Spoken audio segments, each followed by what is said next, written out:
do you have any people being paid by the CIA who are contributing to a major circulation American journal?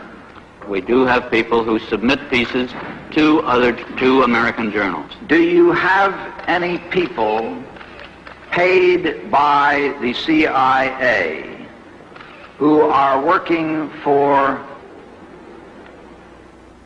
television networks? This, I think, gets into the kind of getting into the details, Mr. Chairman, that I'd like to get into in executive session.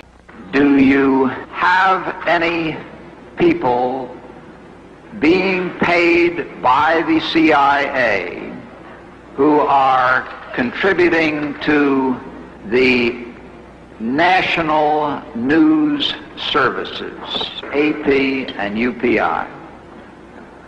Well, again, I think we're getting into the kind of detail, Mr. Chairman, that I'd prefer to handle in executive session. I thought that it was a matter of real concern that planted stories intended to serve a national purpose abroad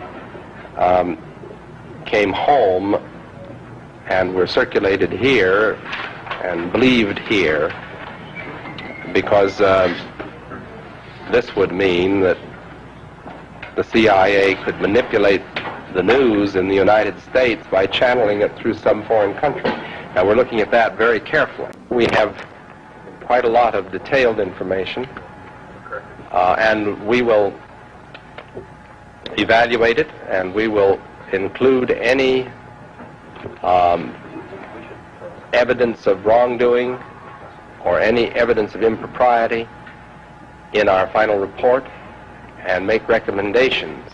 Senator, do you think that you named the news organizations in your final report? That remains to be decided.